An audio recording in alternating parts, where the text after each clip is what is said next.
मनुष्य जीवन बहुत दुर्लभ है। बहुत, बहुत परिभ्रमण करने के बाद इस मुकाम पर पहुँचते हैं।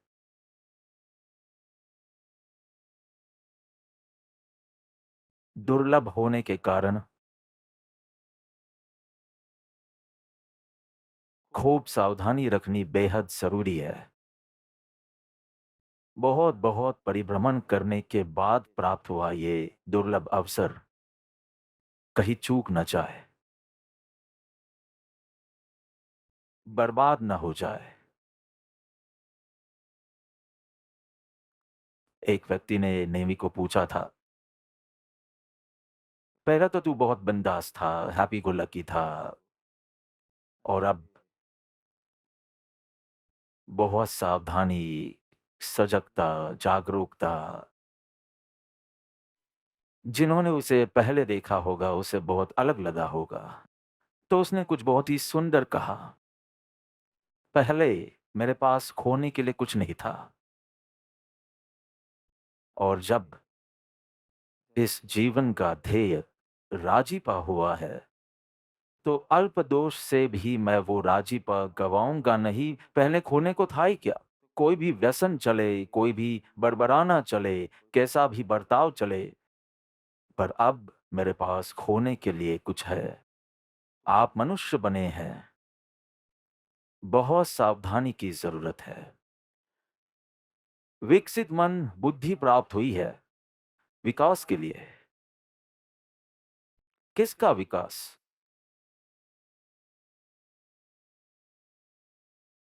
पद, प्रतिष्ठा, पैसा, परिवार। उस विकास के लिए मनुष्य जन्म नहीं है,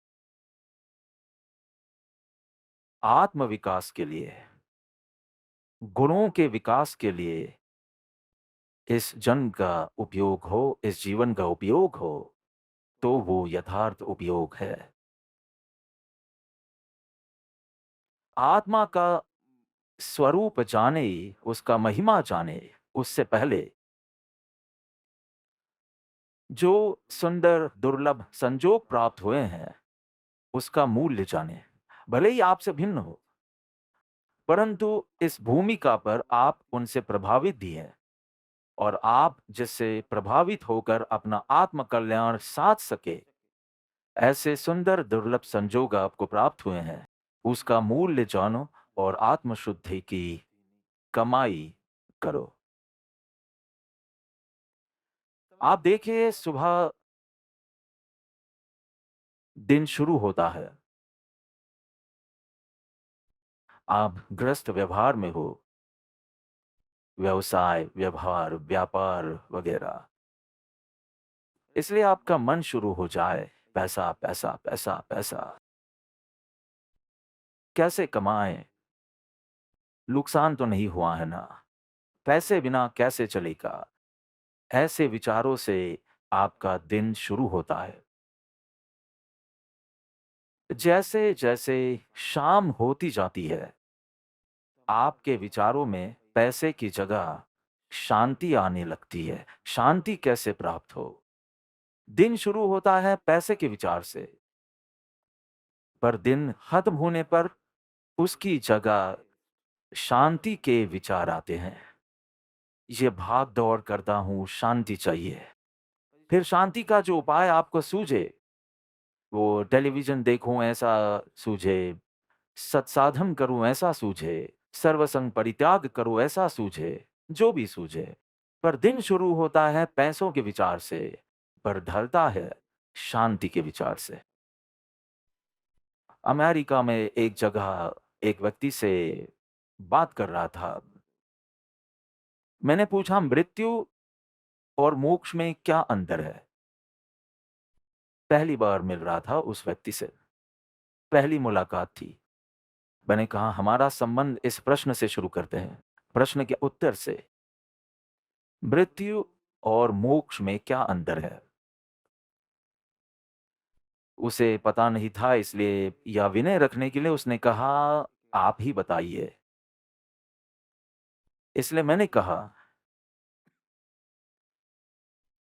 श्वास खत्म हो जाए और इच्छाएं बाकी रह जाए, वो है मृत्यु। श्वास बाकी हो और इच्छाएं खत्म हो जाए, वो है मोक्ष। समझ में आ गया? श्वास खत्म हो जाते हैं पर इच्छाएं खत्म होती नहीं है, और यही इस परिभ्रमण का कारण है। सदगुरु के अनुशासन से, मैं बोझ से भी नहीं बोल रहा, अनुशासन बोल रहा हूं, जरा गंभीरता बढ़ाते हैं। सदगुरु के अनुशासन से इच्छा खत्म हो जाती है, भोगे बिना इच्छा खत्म हो जाती है, और श्वास अभी बाकी है। उसे कहते हैं मोक्ष, केवल निज स्वभाव का अखंडवर्ती ज्ञान। पुण्य पाप का खेल है ये संसार।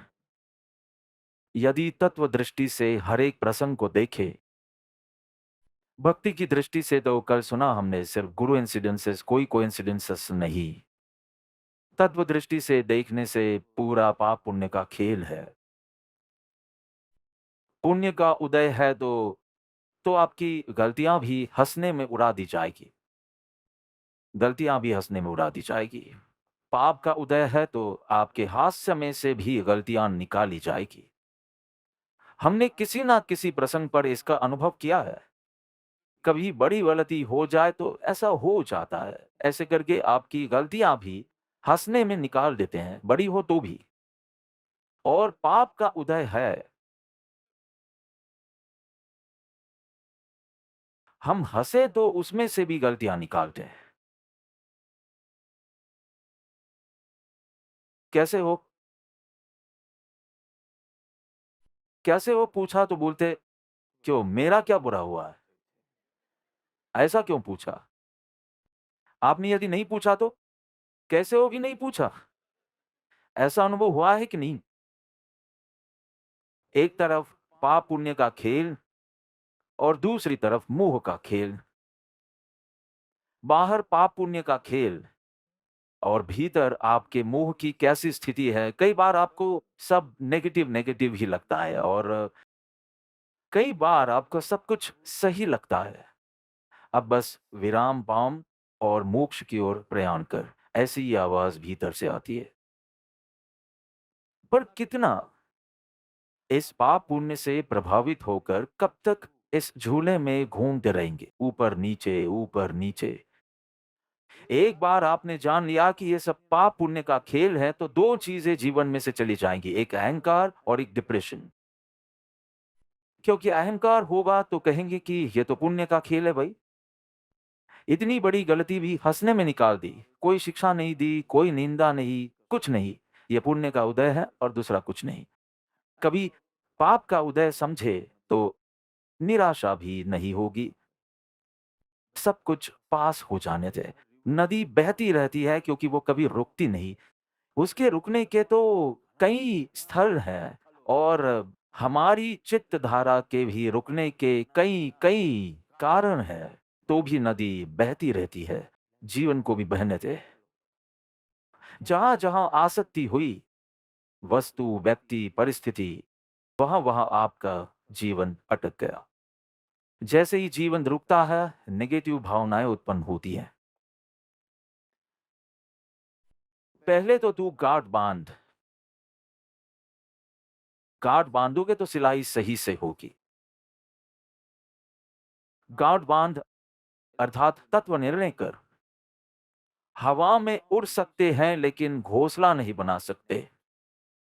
पक्षी हवा में कितना भी उड़े, उन्हें घोंसला बनाने के लिए तो वृक्ष ही चाहिए।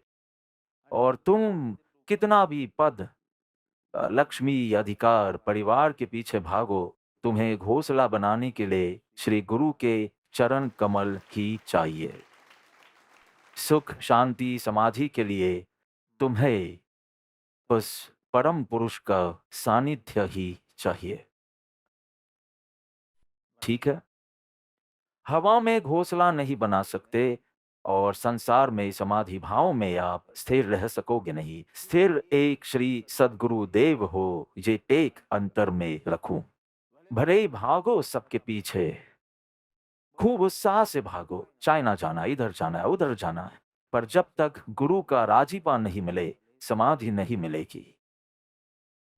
ये एक गलत समीकरण है कि पैसा प्रतिष्ठा होगी तो सलामती है। इस समीकरण को तोड़ो, जागृत हो। इस राजीपा के लिए स्थिर एक श्री सद्गुरुदेव हो, ऐसा मालाल भाई को लगा। इसलिए उन्होंने जय जगत त्रातापद की रचना की।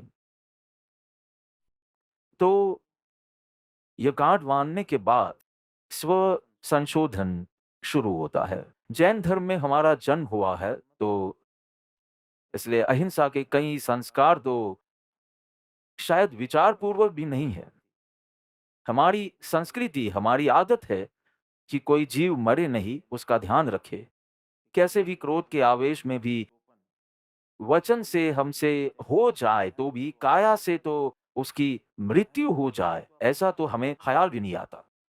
धर्म के नाम पर या संसार भाव किसी के नाम पर हम किसी को शूट कर दे, ऐसा ख्याल भी नहीं आता, धर्म के नाम पर भी नहीं। ये हमारे संस्कार में ही नहीं है। असल में हम इसके बारे में सोचते ही नहीं हैं और ये स्वीकार्य है। परंतु सद्गुरु जागृत करते हैं कि तुम दूसरों पर दया करते हो, खुद पर ही दया नहीं करते हो।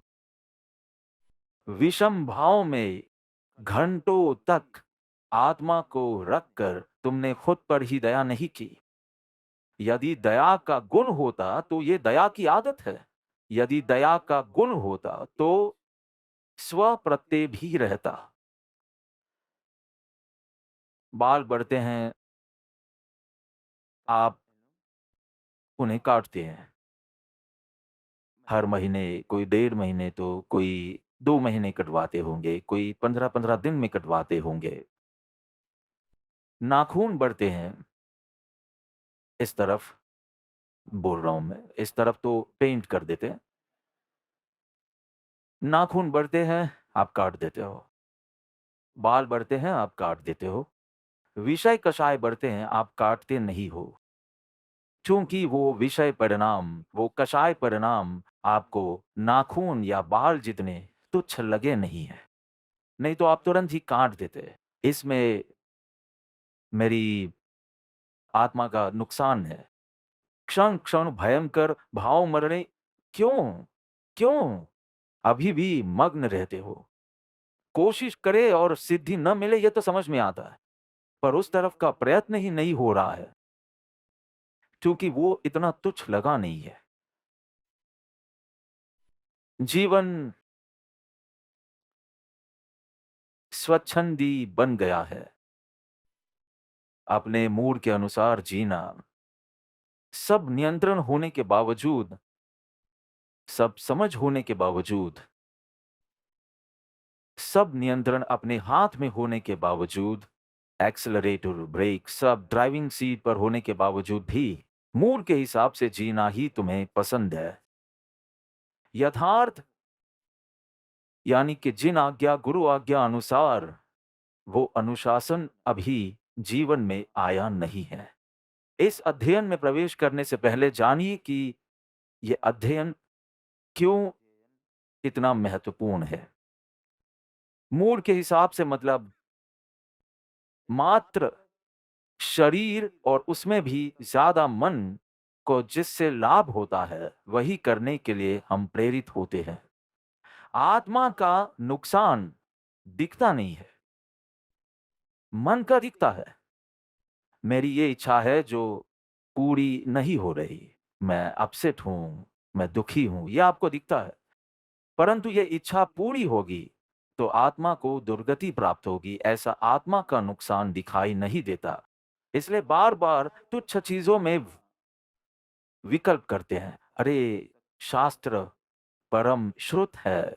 मुनि पत्राम 569 में कहा है कि निरंतर आत्म विचार करके मुनि जागृत है, और तुम तुच्छ संकल्प विकल्प करके ये दुर्लभ मनुष्य जन्म बर्बाद करता है। प्रभु भक्ति है, प्रभु का नाम स्मरण है, श्रुत का अभ्यास कर सकते हैं। तेरा चित्त चंचल है तो क्या हुआ? तेरे चंचल चित्त को ये विषय दो, और वो 25 ग्रंथ लेकर बैठेगा कि इस ग्रंथ में ऐसा है, उसमें वैसा है, इसमें अपनी चंचलता का इस्तेमाल कर। स्थिरता नहीं है तो अपनी चंचलता का विषय तो बदलो। इसने ऐसे क्यों देखा, उसने ऐसा क्यों बोला, इसने ऐसा क्यों किया, ऐसे तुच्छ विकल्प, तेरा ये दुर्लभ, ये कितना महत्वपूर्ण है, कितनी यात्रा करने के बाद तुम यहाँ तक पहुँचे हो, वो ये अध्ययन बताएगा। ऐसे देखने जाए तो तीसरे अध्ययन से मिलता-जुलता है, लेकिन फिर भी वहाँ उद्देश्य कोर्स देने का है और यहाँ उद्देश्य फ़ोर्स देना है।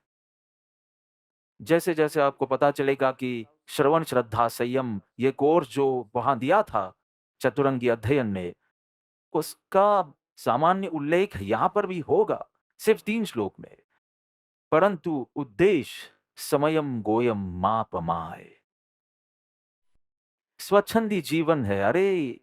स्वतंत्रता किसको अच्छी नहीं लगती? स्वतंत्रता, स्व यानी कि आत्मा, तंत्र यानी कि राज्य, आत्मानुशासन, आत्म स्वभाव अनुसार आपकी चित्त धारा का होना, उसे ज्ञानी स्वतंत्रता कहते हैं। स्वच्छंदी बनना, उसे स्वतंत्रता नहीं कहते, उल्टा उसे परतंत्रता कहते हैं। एक मक्खी में भी विवेक है कि फटकारी पर बैठती है तो तुरंत उड़ जाती है, शक्कर पर बैठती है तो लंबा टिकती है, उसमें भी उतना हे उपादेय का विवेक है और तुम मक्खी से भी आगे की भूमिका पर हो, पंचेंद्रिय, मनुष्य, और फिर भी ये विवेक आप खो देते हो और सुबह-शाम क्षमापना का पाठ आपको करना पड़ता है। हे भगवान! मैं बहुत भूल गया। कब तक? कब तक? चलिए हम अलग तरीके से समझते हैं क्षमापना को। कब तक करोगे आप क्षमापना? एक क्षमापना का उल्लास प्रकट किया था सालों पहले। क्षमापना करो, अपने दोष की आलोचना करो, पाक्षिक, चौमासिक इत्यादि। आज दूसरे सुर में बात करता हूं, कब तक इस दिन का अवलंबन करके सिर्फ आलोचना आलोचना करते रहोगे? पाप से निवृत्त कब होंगे? अनुशासन जरूरी है जीवन में। अनुशासन सर्वेश क्षेत्र में होता है। आप घर में जैसा बर्ताव करो, ऐसा आप स्कूल में नहीं कर सकते। वहां किसी प्रकार का अनुशासन होता है। आप घर में जब भी भूख लगे, सीधा डिब्बे खोलते हो। स्कूल में ऐसा चलता है? हमारी स्कूल में 3rd स्टैंडर्ड में एक बेल बजती थी। सब लाइन में 3rd standard, 1st, 2nd, 3rd की बात कर रहा हूँ। सबका लाइन में टॉयलेट जाना और वॉश बेसिन पर हाथ धोना, फिर दूसरी बेल बजने पर 2 नैपकिन ले जाना, एक टेबल पर बिछाना और एक गोद में। फिर तीसरी बेल बजने पर स्नैक्स निकाल कर पहले टीचर को ऑफर करना और फिर खाना। चौथी बेल बजने पर सब समेट कर खेलने जाना। बीच में भूख लगती थी और 5 ही स्नैक्स ले जाने की अनुमति थी। सैंडविचेस, पॉपकॉर्न ऐसा सब। भेलपूरी और पानी पूरी ये सब नहीं ले जा सकते। एक अनुशासन था, वो बेल बजने पर ही आप खा सकते हैं, तब तक भूख लगे तो संयम रखिए। भूख लगती है कई बार, तो संयम रखिए और उस समय भूख न लगी हो तो भी खा लो क्योंकि फिर 4-5 घंटे तक खाना नहीं मिलेगा। एक अनुशासन है जो घर पर नहीं है। स्कूल जाते ही एक अनुशासन आता है, विवेक आता है और विवेक के कारण एक अनुशासन आता है। आपने जैसा स्कूल में किया, वैसा संस्था में नहीं कर सकते। जो संस्था में करो, वैसा रास्ते पर नहीं कर सकते। सब जगह का एक विवेक है, एक अनुशासन है। मुझे अभी भी याद है, नेमी प्रभु 2006 या 7 भागलपुर वाली घटना कब हुई थी? 2007। वो यूथ लीडर थे उस समय। हम 700-900 यूथ को शिमला ले गए थे। 2007, हाँ, 2007। वहाँ से फिर हम किसी यात्रा पर गए थे, भागलपुर से कलकत्ता आकर फिर वहाँ से ऐसा कुछ था। हम कलकत्ता में थे और उस समय भागलपुर से कलकत्ता 8-9 घंटे का रास्ता था और फिर मैंने पूछा कि हिसाब हो गया? उसके माँ-बाप उस पर जो विश्वास नहीं करते थे, वो मैंने किया। लाखों रुपए उसके हाथ में थे। वो भी शिमला में। कितना पेमेंट वहाँ करना है, वो सब हुआ और फिर हिसाब भी हो गया था क्योंकि 72 घंटे में वो पूरा करना था। 3000 रुपए का हिसाब नहीं मिल रहा था। मैंने कहा, "अभी का अभी खत्म कर, तब तक खाना नहीं मिलेगा, पानी नहीं मिलेगा, कुछ नहीं।" उसने बोला, "मैं अपनी 3000 रुपए उसमें डाल देता हूँ ताकि संस्था का कोई नुकसान ना हो।" वो ये बोला नहीं कि मैंने ज़ोर से थप्पड़ लगाया। अभी भी उसे बहरापन महसूस हो रहा होगा। "तू तेरी होशियारी मत मार। तेरे पास 3000 रुपए हैं और तू दे देगा।" और फिर 9 घंटे प्रवचन चला। सॉरी, अनुशासन चला। मेरा भाई भी गाड़ी में था। ऐसे कभी वो बीच में बोलता नहीं है। उसने कहा, "मैं दे देता हूँ 3000 रुपए, पर तू इतनी एनर्जी वेस्ट मत कर।" मैंने कहा, "नहीं, ये संस्था का प्रश्न है। हम दोनों का प्रश्न होता तो कोई समस्या नहीं थी। पर ये सिर्फ भरपाई करना नहीं है, गलती कहाँ हुई है ये जानना है। आज यहाँ गलती की है, कल अपने साधना मार्ग पर ऐसा गड़बड़ घोटाला करेगा। उसे ढूँढना चाहिए कि गलती कहाँ हुई है।" उसने कहा कि 21 लाख कुल कितने का खर्च हुआ था? अ अ, 35 लाख। 35 लाख के खर्चे में 3000 जितना। मैंने कहा, "घर में चलता है, नहीं मिले तो भी चले, पर वही संस्था में नहीं चलेगा। और आपके ये सारे हिसाब मैं चेक करूँगा, तुम्हारे डाइनिंग के, मंदिर के, सब चेक करूँगा।" एक अनुशासन की ज़रूरत है। और बाद में पता चला कि डॉक्टर महिंद्रा कनाडा से आए थे, उनको हमने शिमला ले लिया था। उनको 3000 रुपए दिए थे और ऐसा कुछ था, कुछ बड़ा घोटाला नहीं हुआ था, बस थोड़ा भूल गया था। उसके बाद वो कभी कुछ भूला नहीं है।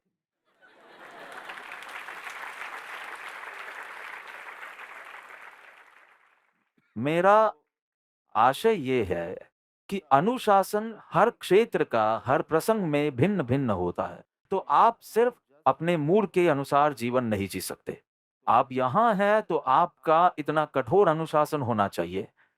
जहाँ-जहाँ जो-जो योग्य होता है, उसे समझना, व्यवहार करना, ये आत्मार्थी का लक्षण है। औचित्य, औचित्य उसे सँभालना है। इसलिए इस अनुशासन के लिए ये 10वां अध्ययन है। 9वां अध्ययन नमी प्रवज्जा, धर्म में स्थिरता, धर्म में धैर्य, धर्म की दृढ़ता। ये विषय हमने नमी राजा और शकेंद्र का ब्राह्मण रूप में जो संवाद था, जो बहस थी, उसका ऐसा स्पष्ट, कितनी क्लैरिटी हमें अपनी भावनाएँ अभिव्यक्त करना, भावनाएँ दर्शाना अच्छा लगता है और ज्ञानी को उस भावना के पीछे रही क्लैरिटी चाहिए। इसलिए ये भावनाएँ जल्दी बदलती नहीं है। तुम कल सद्गुरु मेरे भगवान हैं, ऐसा गाते हो, तो अपने आप को प्रश्न पूछे कि ये जो अभी तुम्हें अच्छा लगा, वो अच्छे म्यूज़िक की वजह से, अच्छे वातावरण की वजह से, या फिर तुम्हें सचमुच अच्छा लगा, महसूस हुआ?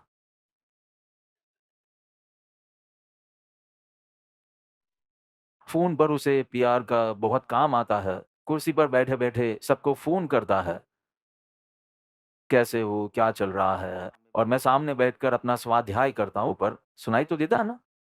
और 3-4 वाक्य के बाद बहुत खूब, ऐसा कहता है। 4-5 दिन पहले की ही बात है। फिर मैंने बोला कि तू बहुत खूब किसी को भी बोलेगा तो सामने वालों को अच्छा ही लगेगा, पर उसका मतलब होना चाहिए, महसूस भी होना चाहिए। सिर्फ अच्छा है बोलने के लिए मत बोलिए, सच में बोलिए। जब आप कहते हैं कि आई लव यू, मुझे आपके लिए कुछ करना है वगैरह, वो आपको सच में करना चाहिए। तो क्लैरिटी ऑफ थॉट और इस पूरे संवाद द्वारा सिर्फ निर्णय नहीं, परंतु उस निर्णय के पीछे का पूरा पूरा कार्य, पूरा सच और आस्था हमने देखी।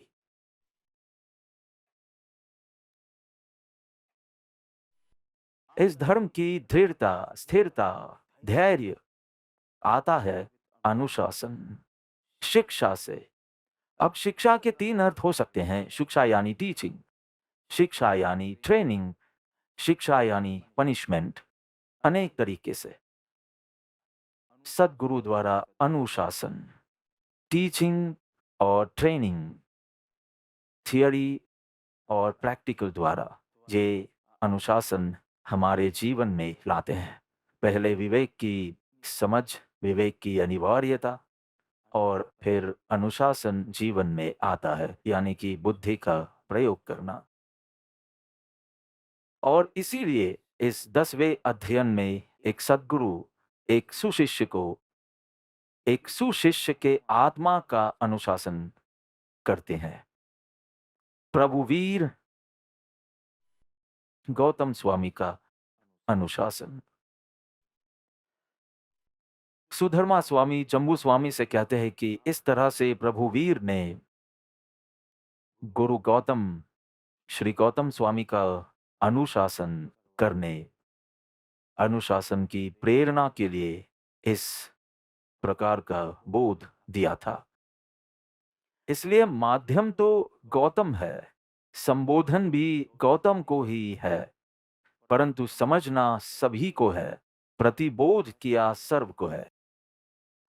माध्यम गौतम है, संबोधन भी हे गौतम इस तरह है, परंतु ये बोध हम सबके लिए है, सबको प्रति बोध किया है गौतम के माध्यम से। 10वें अध्ययन का नाम है द्रुमपत्रक अध्ययन। उत्तराध्ययन सूत्र का बहुत ही प्रसिद्ध और महत्वपूर्ण अध्ययनों में से एक। द्रुमपत्रक नाम क्यों? क्योंकि इस अध्ययन की शुरुआत, उसका आद्य शब्द द्रुमपत्रक है, प्राकृत में है, इसलिए द्रुमपत्रक। जिसके ऊपर आज अपने हमासना दिया वो आद्य शब्द इस अध्ययन का आद्य पद द्रुम पत्र है। द्रुम पत्र, द्रुम यानी वृक्ष, पत्र यानी पत्ता। किसी किसी वृक्ष और पत्ते की दृष्टांत से इस अध्ययन की शुरुआत होती है। इसलिए 10वां अध्ययन कहो कि द्रुमपत्रक अध्ययन 37 श्लोक का है। बहुत महत्वपूर्ण इसलिए है क्योंकि ये जागृति का मार्ग दिखाने वाला यह अध्ययन है। प्रमाद एक रोग है, प्रमाद एक रोग है। सिगरेट पीना स्वास्थ्य के लिए हानिकारक है, ऐसा लिखा होता है बॉक्स पर। ऐसे ही ज्ञानी समझाते हैं कि प्रमाद आपके आध्यात्मिक स्वास्थ्य के लिए हानिकारक है। और यदि आप प्रमाद यानी ज्यादा सो गए, आधा घंटा ज्यादा सो गए, उसमें हमने बहुत प्रमाद किया, इतना ही अर्थ निकालते हो, तो प्रमाद का अर्थ इस अध्ययन में खुलेगा। धर्म का अनादर करना, धर्म का उत्साह मंद होना, अन्य विकल्पों में चित्त को भटकते रखना, ये सब प्रमाद में आएगा। जैसे जैसे एक एक श्लोक करेंगे, वैसे वैसे प्रमाद का अर्थ खुलता जाएगा। सावधानी का सायरन है ये अध्ययन।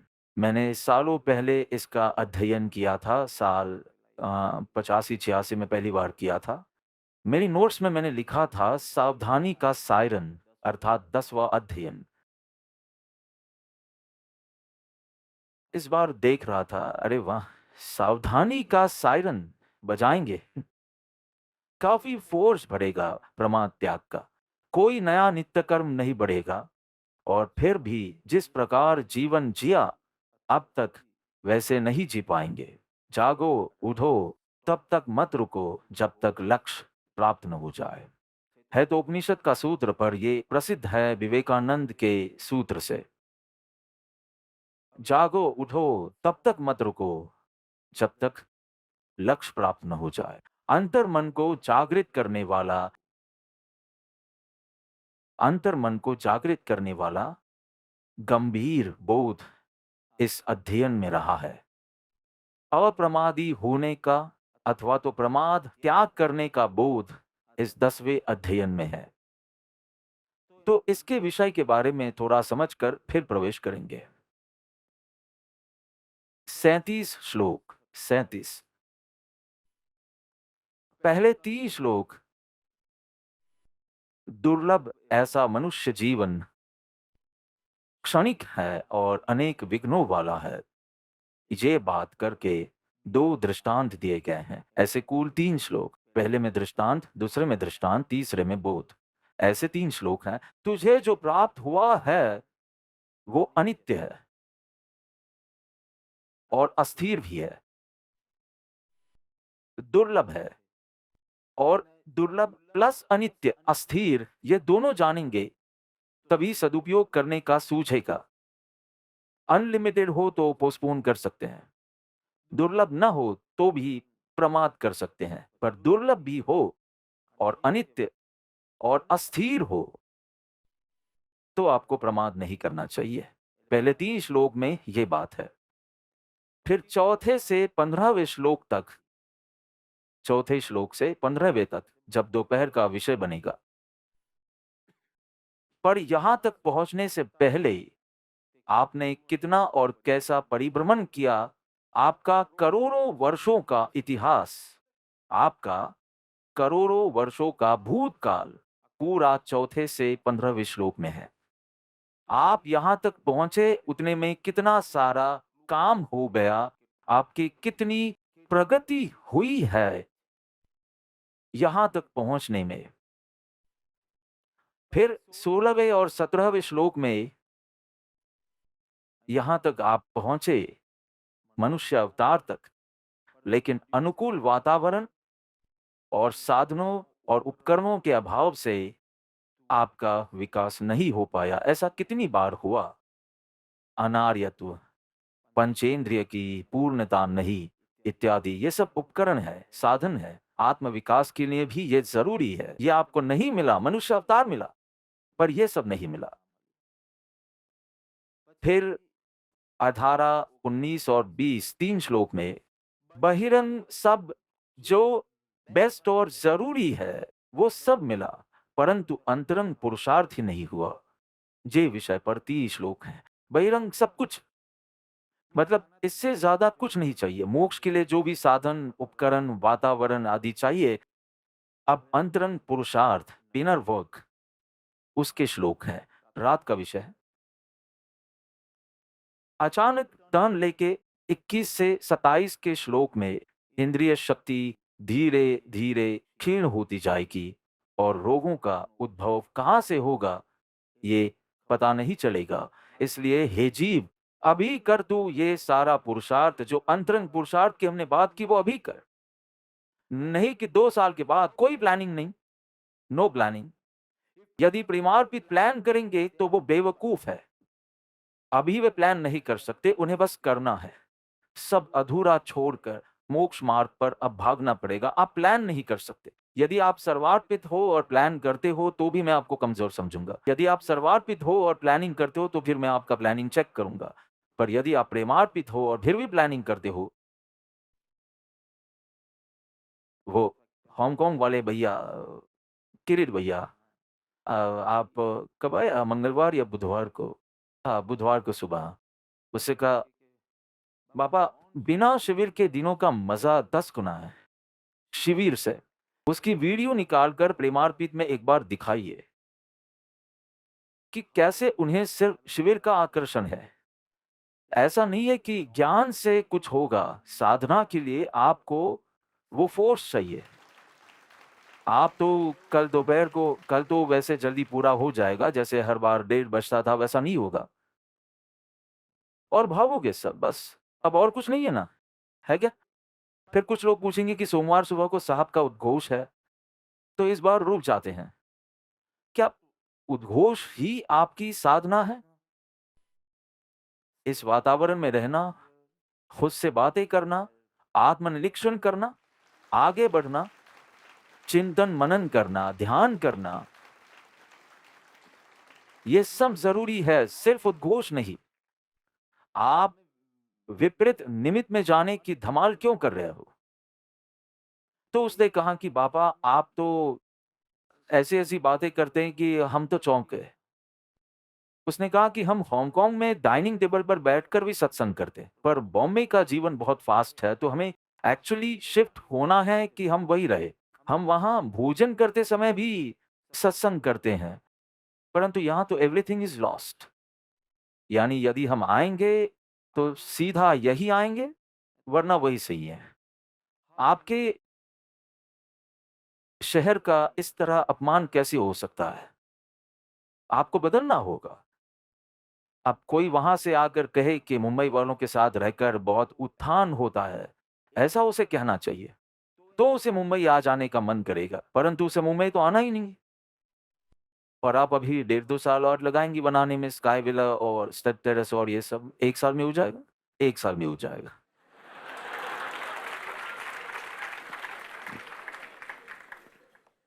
जो भी हो। फिर धर्म करना बहुत कठिन होगा। इंद्रिय शक्ति क्षीण होती जाएगी, जब आप बैठ ही नहीं पाओगी। चलो मैं बोलने के लिए तैयार हूँ, 4 घंटे बोलने के लिए तैयार हूँ। आप बैठ ही नहीं पाओगे तो, आपको चक्कर आने लगेंगे तो, थोड़ी देर हुई तो और आपका शुगर लो हो गया तो, आपको सुनने में तकलीफ हो गई तो, यही सब श्लोक चलेंगे। अचानक रोग आ जाएगा, अचानक। और 2-3 महीने में तो आप महसूस करेंगे शक्ति कम होती जा रही है। इसलिए हे जीव, अभी कर। आज जो अंतरंग पुरुषार्थ बताया, जो कोर्स किया, वो अभी कर। फिर 28 से 36वें श्लोक तक संयम के लिए कुछ हित शिक्षाएं हैं, 9 मंत्र। उसमें 9 सुंदर उपदेश हैं। और फिर आखिरी श्लोक 37वां, गौतम ने वीर की इस वाणी को समझा, स्वीकार किया और उस पर अमल किया और केवल ज्ञान प्राप्त किया। 36 श्लोक उपदेश हैं और 37वां श्लोक उपदेश का फल है, रिजल्ट, परिणाम। ऐसे 37 श्लोक। हर एक श्लोक का अंतिम चरण समयम गोयम मां पमाये। 36 श्लोक में 37 में से 36 श्लोक में गौतम को संबोधित करके जो उपदेश है, उसमें आखिरी चरण है समयम गोयम मां पमाए। इसलिए यह बहुत प्रसिद्ध है, क्योंकि 36 बार ये बात होगी। 37वें श्लोक में तो नहीं आएगा, क्योंकि जिसने केवल ज्ञान पाया है उसे प्रमाद का उपदेश क्या देना। वहाँ बहुत अच्छा था। हमने अमेरिका में ये अध्ययन किया था। फिर हर एक अध्ययन के बाद समयम गोयम मापमाय का 36 बार जाप करते थे। यहाँ भी कर सकते हैं। दूसरे ही सेशन से अपने किरीट प्रभु एक्सेस के किरीट दफ्तरी, वो जाप करते समय समयम किरीटम मापमाय ऐसे ही जाप करते थे। अपना नाम लेके ही जाप करते थे। गौतम की बात आती है तो कोई स्टोरी का आप उच्चारण करते हो ऐसा लगता है, परंतु ये तो मेरे लिए है। इसलिए यदि आप जोर से जाप करते हो तो यही मंत्र का करना, पर यदि आप शांत बैठे हो तो खुद को संबोधित करके ये जाप करिएगा। समय मात्र का प्रमाद नहीं करना है गौतम। इसी तरह समय के बाद खुद का नाम लेकर मां पमाए। महावीर प्रभु गौतम को कहते हैं कि किनारे पर आकर चूक मत जाना गौतम। लंबा परिभ्रमण करके बहुत पुण्य चुकाकर तू यहां तक पहुंचा है, जिसमें जिन शरण मिली और संयम जीवन भी मिला, क्योंकि उस समय दीक्षित अवस्था थी। और किनारे पर आकर डूबना नहीं, विशाल महासागर पार करके यहां तक पहुंचे हो। अभी किनारे पर डूबोगे तो तुम्हारा सारा परिश्रम शून्य हो जाएगा। यदि मेरी उपस्थिति में तुमने केवल ज्ञान नहीं पाया, यानी इसी भव में यदि तुमने केवल ज्ञान नहीं पाया और यदि तुम्हें फिर से कोई जन्म लेना पड़े तो कोई गारंटी नहीं, क्योंकि तुम्हारा जन्म पंचम काल में भी हो सकता है और पंचम काल में होने के बाद कितना कुछ बदल जाएगा। गौतम, पंचम काल शुरू हो उससे पहले तो केवल ज्ञान प्राप्त कर ले। पंचम काल शुरू होने से पहले तो केवल ज्ञान प्राप्त कर ले। ऐसे तो धमाल इतनी थी कि मेरी उपस्थिति में ही तू केवल ज्ञान पा ले। मंत्र देख लो, पहले समयम, गोयम, मां, पमाए, समयम। समयम के दो अर्थ है। समय का एक अर्थ अवसर,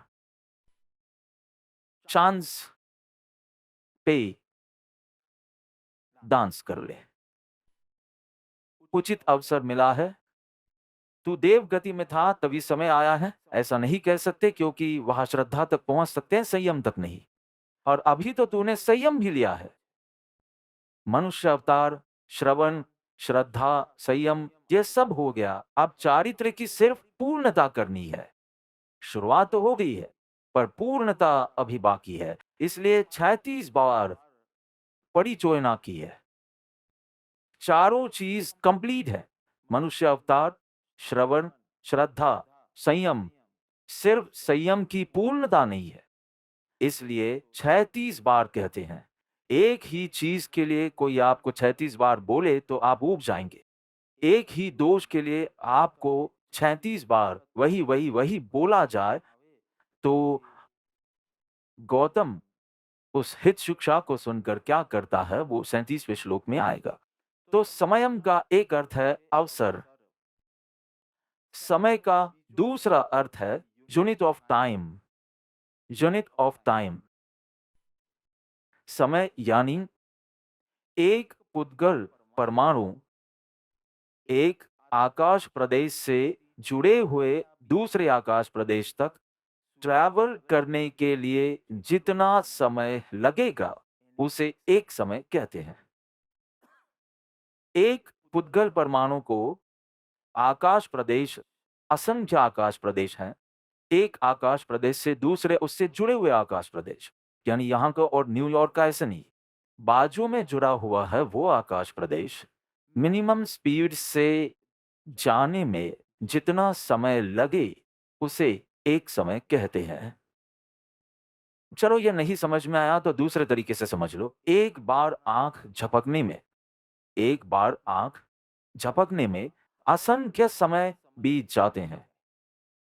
असंख्यात। आपके लिए असंख्यात का अभी इतना ही मतलब है कि जिसे आप गिन भी नहीं सकते।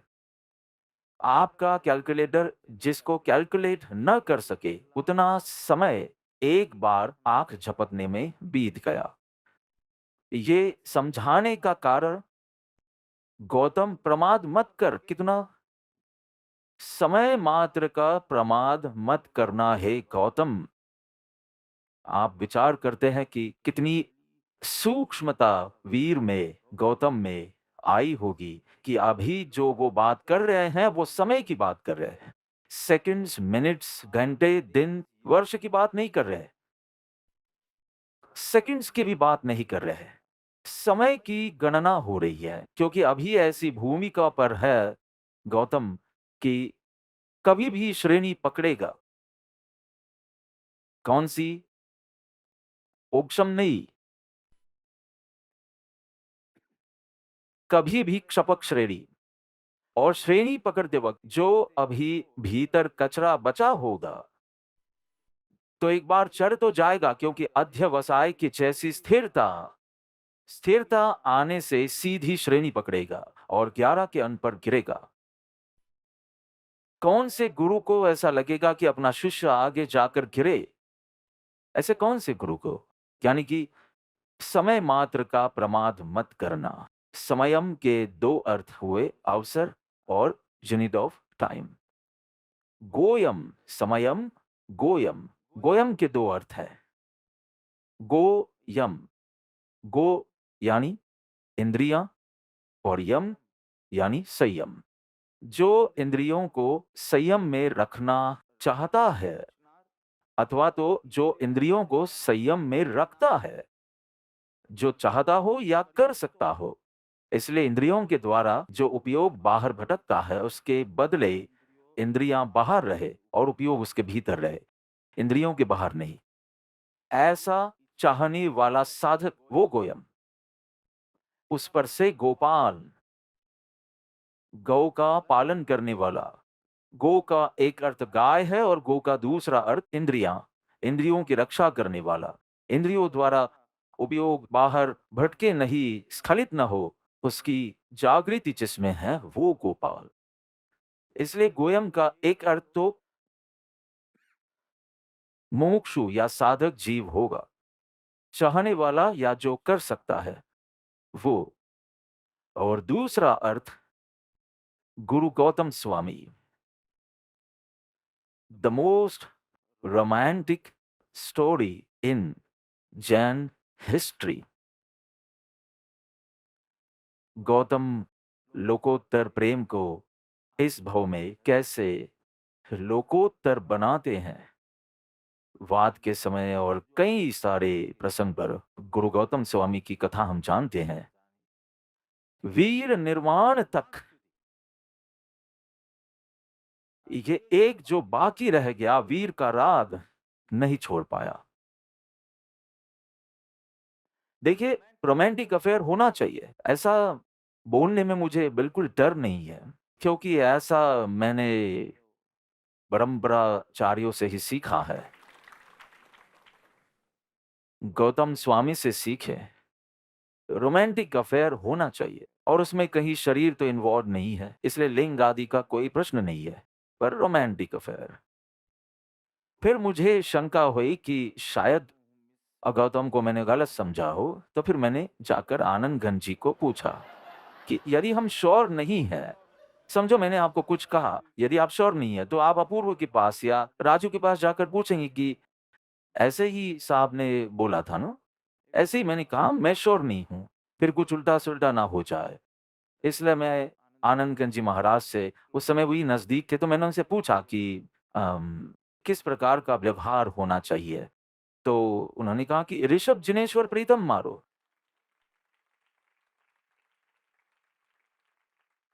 इतना ही नहीं, और न चाहू रे कंठ। उसने जो कहा ना मारवाड़ में, मेरे तो गिरधर गोपाल दूसरा न कोई, सेम टू सेम। वैसे दोनों मारवाड़ के ही हैं, वो बात अलग है। ये और इसके अलावा और कोई नहीं। अब ये सब जो मताग्रही हैं, तो मोक्ष मार्ग मताग्रही होगा। एक सत्पुरुष को ढूंढकर उसके चरणों में अर्पण करके आदि। विनय एक बात है और अनन्यता दूसरी बात है, और इन दोनों का संतुलन होना ही चाहिए। संतुलन ना हो तो नहीं चलेगा, पर विनयी गुण के आवेश में तुम अनन्यता चूक जाओ वो भी नहीं चलेगा, और अनन्य भक्ति में किसी का विनय न करो वो भी नहीं चलेगा। ये समग्र मार्ग ही विवेक का है। इसलिए मनपसंद अर्थ आप नहीं ले सकते। इसलिए आनंद घन जी को पूछा तो वो बोले कि देखो, मोक्ष और सत्य और आत्मा और ये सब बहुत शुष्क शब्द हैं, बहुत शुष्क शब्द हैं। हम जिसे प्राप्त करने निकले हैं वो पहले प्रियतम होना चाहिए, तर्पण नहीं, तम, गुड, बेटर, बेस्ट, प्रिय, प्रियतर, प्रियतम, यानी पूरा प्रेम का मार्ग बनाया।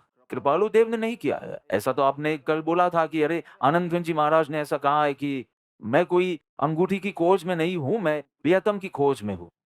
मैं कोई आत्मा फात्मा की खोज में नहीं हूं, मैं अपने प्रियतम की खोज में हूं। हर रोज सुबह मेरी उस प्रियतम की खोज होती है, और वो कल के पद में आया था कि तू मेरे अंतर में। अरे, तू जिसे ढूंढना चाहता है, तू जहां पहुंचना चाहता है, वो तुम्हारे भीतर ही है। तुम हमेशा उससे प्रेग्नेंट हो और तुमने फिर भी उसका कनेक्शन महसूस नहीं किया। तू जिस प्रियतम की खोज में हो वो तेरे भीतर है, और तुमने कितना कितना पैसा खर्चा किया, कितना समय, कितनी एनर्जी, कितनी भाग-दौड़, और जब भी वो प्राप्त होगा, तब वो किसी दूसरे ज्योग्राफिकल सेंटर में नहीं होगा, वो तुम्हारे भीतर होगा। और फिर बेहिसाब पछतावा होगा। जो तेरे पॉकेट में ही था, उसके लिए तूने पूरे जगत में भीख माँगी, जो तुम्हारी जेब में था। समझ रहे हैं?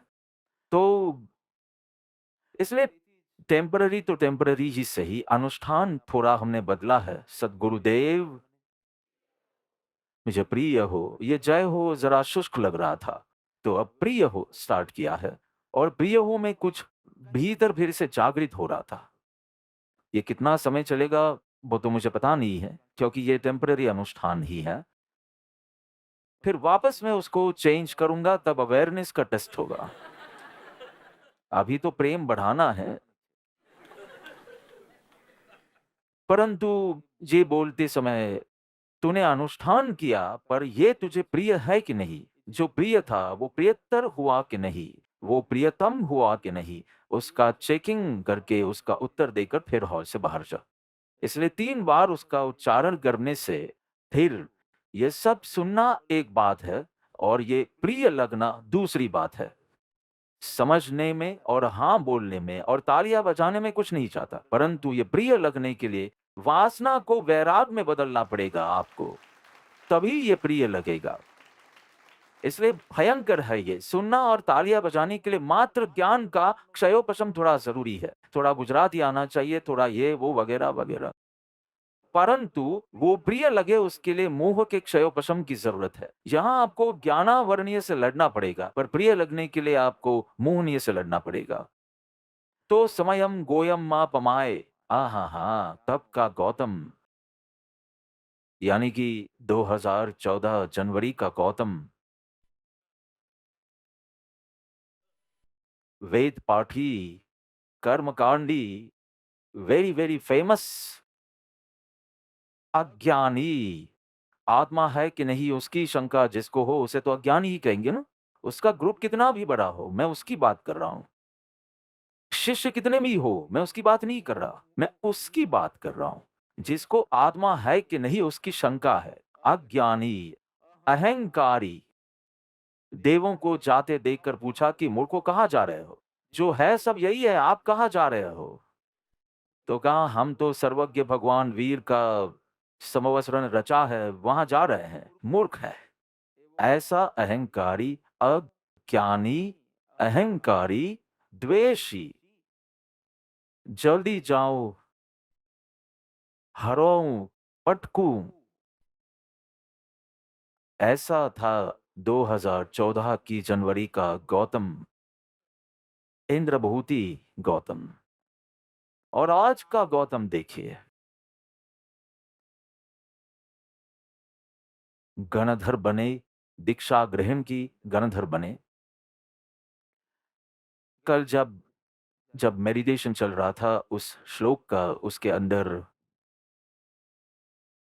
परात्पर गुरवे नमः के बाद परम्पराचार्य गुरवे नमः वो जब बोला जा रहा था, कितने सुंदर 2 शब्द गौतम के लिए बोले गए। क्योंकि गौतम स्वामी, सुधर्मा स्वामी और फिर पूरी आचार्य परंपरा, समय होता तो हम अनेकानेक आचार्यों को नाम से स्मरण करके उनका गुणगान करते, पर समय के अभाव से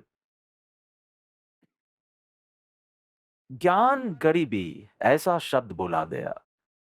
और विनय, छोटी-छोटी चीज़ों में भगवान से पूछते हैं, ऐसा क्यों भगवान? इस देव ने ऐसा क्यों कहा? ये ऐसा क्यों? 4 ज्ञान के धारक पदी दे तो 12 अंग रच सके, तो कॉमन सेंस भी इतनी ऊँची थी, प्रॉपर सेंस तो 4 ज्ञान। कॉमन सेंस इतनी ऊँची थी कि उसके आधार पर सारे जवाब दिए, जो 12 अंक की रचना कर सके, इसको काम किसी को पूछना पड़ेगा। विनय, विनय। एक बाजू 2 शब्द बोले गए जो दिल को छू गए मेरे, कि ये गौतम तो पूरा बदल गया। अज्ञानी, अहंकारी, द्वेषी, पर प्रभु वीर का समागम और सानिध्य मिला तो ज्ञान, गरीबी, गुरु वचन, नरम वचन संतोष आलोचना में आया था। ज्ञान गरीबी, कितनी ज्ञान की पिपासा, कैसा विनय, ये मुझे आता है, मुझे पता है, ऐसा नहीं। हमें हमें पता हो, ऐसी कोई बात कर रहा हो तो हम बीच में ही हम पिज़्ज़ा। और इस गौतम का विनय देखिए, सब पता है, शास्त्र रचे हैं, 12 अंगों की रचना की, पर उसे सब वीर के पास ही चाहिए और सब उसे अपूर्व ही लगे। ये अपूर्व लगता है क्योंकि तीव्र प्रेम है और उसमें से विनय। इसमें श्रमण वर्ग में श्वेतांबर, दिगंबर दोनों ये श्लोक बहुत महत्वपूर्ण है। और जब आचार्य भगवान, जो आचार्य उपाध्याय और साधु, आचार्य उपाध्याय और साधु, आचार्य का अधिकार उपदेश और आदेश, ये दो हैं। उपाध्याय का अधिकार मात्र उपदेश, आदेश नहीं। साधु का न उपदेश न आदेश, मात्र आदेश और उपदेश का अनुसरण करना। इसलिए 3 पद नवकार मंत्र में अलग से हैं। वैसे तो गुरु का एक ही होना चाहिए, परंतु 3 है। आचार्य एक ऐसी भूमिका है कि उपदेश और आदेश, उपाध्याय की भूमिका ऐसी है जिसमें उपदेश कर सके क्योंकि कोई न दुभेगा नहीं वगैरह वगैरह, इतना उनका संयम है, इतना उनका ज्ञान है इत्यादि, और ज्ञान दान करने की क्षमता भी है उपदेश। और साधु को तो सिर्फ आदेश और उपदेश का अनुसरण करना होता है। तो जब भी आचार्य या उपाध्याय भगवान जब प्रवचन शुरू करते हैं, तो सब अपने-अपने हिसाब से मंगलाचरण करते हैं और ऐसे शुरू होता है प्रवचन। तो हमने कई जगह ये देखा है, हम्पी में भी ऐसा ही होता था। हम्पी में सहजानंद जी, बद्रमुनि, तो जब उनका मांगलिक प्रवचन शुरू करते थे, 8:30 से 10 सुबह में और दोपहर में 2:30 से 4, 2 प्रवचन हर रोज। जितना समय मुझे लगता है 10-11 वर्ष आश्रम में रहना हुआ होगा, 1961 से 70, तो उतने समय 2 प्रवचन। कांजी स्वामी का भी देखें तो 2 प्रवचन और तत्व चर्चा कायम रही वगैरह। तो मंगलाचरण में ओमकारम बिंदु संयुक्तम से शुरू करके फिर परात् पर गुरवे नमः, परम्पराचार्य गुरवे नमः, परम गुरवे नमः। बस उन्हें सिर्फ 3 ही चरण बोलने का अधिकार, और जैसे ही इतना बोले पूरा संघ साक्षात प्रत्यक्ष सद्गुरुदेव नमो नमः ऐसा बोलते थे। ये प्रथा श्रवण वर्ग में है कि साक्षात गुरु हैं, वो इतना चरण नहीं बोलते हैं, पर पूरा संघ उस समय बोलता है। और जब समाप्त हो तब जिन शासन देव की जय, परम कृपालु देव की जय बुलाते हैं, और जैसे ही वो समाप्त हो पूरा संघ युग प्रधान श्री सहजानंद भगवान की जय, ऐसे उनकी जय बुलाते हैं। इसलिए वो उनकी भक्ति करते हैं और वो लोग उनकी भक्ति करते हैं, और ऐसे संघ की आराधना चलती है। इसलिए 3 चरण ऐसे प्रवचन से पहले पूरी ये पद्धति हमने। तो समयम गोयम, गोयम की बात चल रही। कहाँ 2014 की जनवरी का, वो भी अपापा पूरी, ये भी अपापा पूरी। वो 30 साल पहले की बात और ये 30 साल के अंत की बात।